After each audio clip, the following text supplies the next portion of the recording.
कहानी की शुरुआत में सेम्बियन वानरों को दिखाया जाता है जो वानर राजा के दो पुत्रों के जन्म के उत्सव मनाने के लिए अपने पुश्तैनी पेड़ के पास एकत्रित होते हैं। वानर राजा, जिसका नाम सिमोन है, सवाना डेजर्ट के एक पेड़ पे दर्जनों वानरों पर शासन करता है। व्लादिमीर राजा का वफादार सलाहकार है जो राजा को हमेशा सलाह मशवरा देता है। फिर हम देखते हैं कि रानी ने दो पुत्रों को जन्म दिया है। पहला बंदर बहुत छोटा और कमज़ोर है, लेकिन दूसरा बंदर बहुत मजबूत और तंदुरुस्त है। क्योंकि छोटा बंदर बड़ा बेटा है, इसलिए वो सिंहासन का उत्तराधिकारी है। इसी बीच बंदर चुड़ैल वहाँ आती है और वानर राजा को छोटे बंदर से छुटकारा दिलाने की सलाह देती है। वो कहती है वो एक अपशगुन है और वो नेचर की गलती है और लोग उसे अपने राजकुमार के रूप में कभी स्वीकार नहीं करेंगे। वानर राजा उसकी बात से सहमत हो जाता है और जब रानी सो रही होती है तो वो वानर राजा छोटे बंदर को व्लादिमीर को दूर करने के लिए दे देता है। और जब वानर रानी जगती है तो अपने बच्चों को तलाश करती है और राजा से वचन लेती है कि वो इन दोनों बच्चों की देखभाल अच्छे से करेगा, और ऐसा कहती है रानी अपना दम तोड़ देती है। वानर राजा अपनी सुवानिया को दरबार में उत्तराधिकारी के रूप में इंट्रोड्यूस करता है और व्लादिमीर कमज़ोर बच्चे को भेड़िया की मुँह में फेंकने के लिए चट्टान पर ले जाता है। बच्चा व्लादिमीर की उंगली से पकड़कर चिपक जाता है तो व्लादिमीर को थोड़ा सा ही सही पर कुछ समय के लिए उसके ऊपर प्यार आ जाता है, लेकिन उसकी वफादारी उसके राजा के साथ थी तो वो उस छोटे बच्चे को भेड़िया के मुंह पर फेंक कर चला जाता है। लेकिन बच्चा बीच एक बेल में फंस जाता है जिससे भेड़िया उसे नहीं खा पाता, लेकिन उछलकर उसे उंगली में काट लेता है। इससे पहले कि भेड़िया उसे नुकसान पहुंचा पाता, एक दूसरा बंदर उसे बचा लेता है। बच्चा एक बंदर की तरह चलने में असमर्थ है क्योंकि उसके दाहिने हाथ में भेड़िया ने काट लिया था।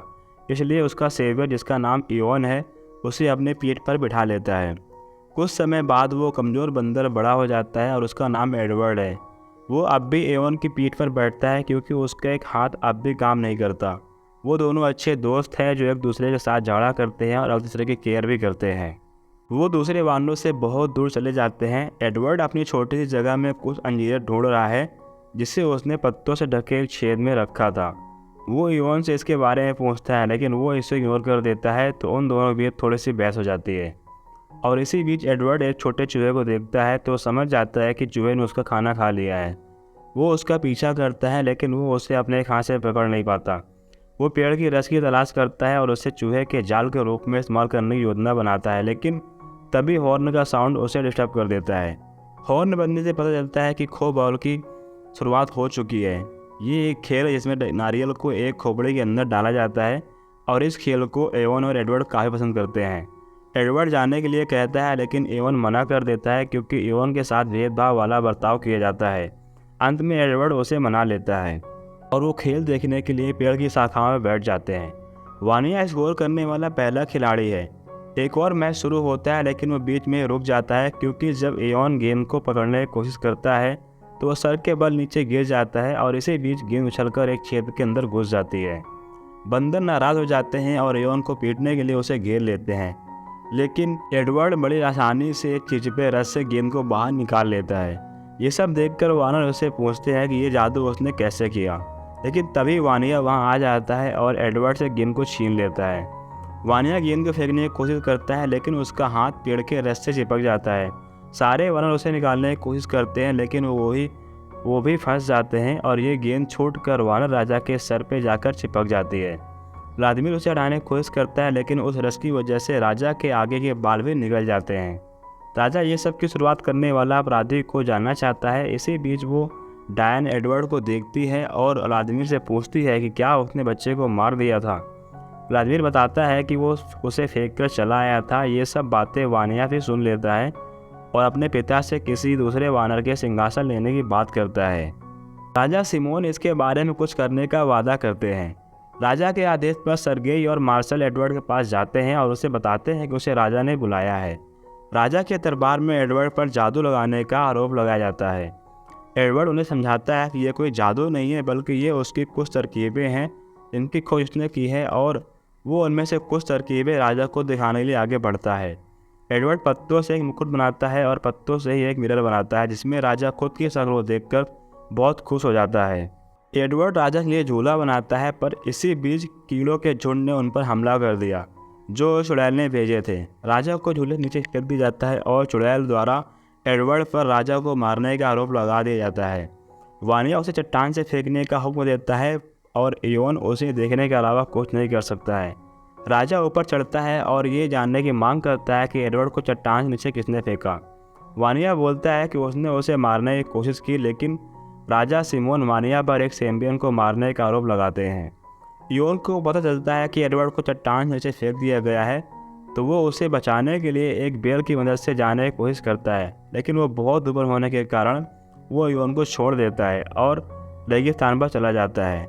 वहाँ वो दो बड़े शुतुरमुर्गों को देखता है और एक शुतुरमुर्ग के मुंह पे लटके अंगूरों के गुच्छे को पकड़ने की कोशिश करता है, और इस वजह से अब वो उनके जैसे अपने दोनों पैरों पे खड़ा होना सीख जाता है।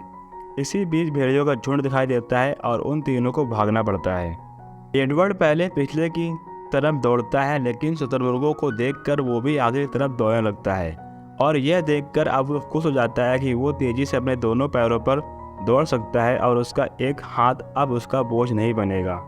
दूसरे बंदर उसे दौड़ते हुए देखते हैं और उत्साह से चिल्लाते हैं। तीनों गेंडों से भरे एक खेत में दौड़ते हैं और इसे तब तक पार करते हैं जब तक गेंडे भेड़ियों को आते हुए नहीं देखते और भागना शुरू नहीं कर देते। अब एडवर्ड के पीछे गेंडे और भेड़ियाँ दोनों पड़ चुके हैं। एडवर्ड रास्ते के अंत तक पहुंच जाता है और गेंडे उसके करीब आते जाते हैं। ये देखकर कि वो उन गेंडों से कुचलने वाला है, वानर राजा उसे बचाने के लिए उसके आगे कूद जाते हैं और बुरी तरह जख्मी हो जाते हैं। सिमोन को वापस ले जाने के लिए वानिया एक बेल को लेकर उनके करीब आता है। सिमोन मरने से पहले एडवर्ड से कहता है कि वो उसका पिता है। वानिया सिमोन को ले जाता है और एडवर्ड से कहता है कि उसे अपना भाई समझने की बोली मत करना। वानिया का राज अलग किया जाता है और व्लादिमीर को एडवर्ड को मारने के प्रयास में विफल होने के कारण उसे बर्खास्त कर दिया जाता है। सर्गेई व्लादिमीर की जगह लेता है और अब वानिया के लिए वाइफ चुनने का समय आ गया है। लेकिन वाइफ ढूंढने के बजाय वानिया घोषणा करता है कि उन सभी पर उसका पूरा अधिकार है। फिर हम देखते हैं कि एक तूफान शुरू हो जाता है जो कि बहुत वायलेंट हो जाता है, तो एक भयंकर बवंडर आ जाता है। एडवर्ड को बवंडर में लूसी का पता चलता है और उसे उससे प्यार हो जाता है। एडवर्ड उसे दो पैरों पर खड़ा होना सिखाता है और ज्वालामुखी से आग के बारे में पता चलता है। एक्साइटेड होकर एडवर्ड आग के एक टुकड़े को वापस वानरों के पास ले जाता है, लेकिन वो उसे अंदर नहीं आने देते हैं और वानिया के कहने पर उस पर पत्थर मारे जाते हैं। आग की मदद से एडवर्ड भेड़िया को अपने ठिकाने से भगाता है और वो लूसी के साथ एक गुफा में रहने लगता है। दूसरे वानर लूसी और एडवर्ड को जानवरों का शिकार करते हुए और फलों को पकड़ते सीखते हुए देखते हैं। एडवर्ड ने भेड़िया को कंट्रोल करना भी सीख लिया। वानर और वानिया उस पुश्तैनी पेड़ को छोड़ देते हैं क्योंकि अब वो और अधिक दिन तक भूखे नहीं रह सकते थे। डैन वानरों को डराने के लिए पेड़ की आत्मा को बुलाती है, लेकिन एक युवा वानर जिसका नाम डीए है वो साउंड को फॉलो करता है और उसे पता चलता है कि पेड़ की कोई आत्मा नहीं, ये सब डैन का किया हुआ है। वो डैन उसे मारने की कोशिश करती है, लेकिन वो बच जाता है और सच्चाई का खुलासा करता है। वानर पेड़ को छोड़कर एडवर्ड और लूसी गुफा में चले जाते हैं। गिजेला नाम की मादा वानर जो हमेशा से ही वानिया को प्यार करती रहती है, वहीं रहने का फैसला करती है। लूसी वानर और एडवर्ड ने जो उसके साथ किया इसके लिए वो उन्हें अंदर नहीं आने देती। वानर एडवर्ड से बात करते हैं और उसे अपनी ओर से कुछ करने के लिए कहते हैं।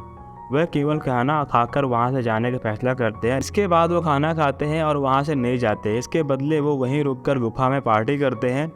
वानिया और गिजेला उन्हें उदास चेहरों के साथ देखते हैं। वह महीनों उन्हें देखना जारी रखते हैं क्योंकि वानर खुद का अपना नया गांव बना रहे थे।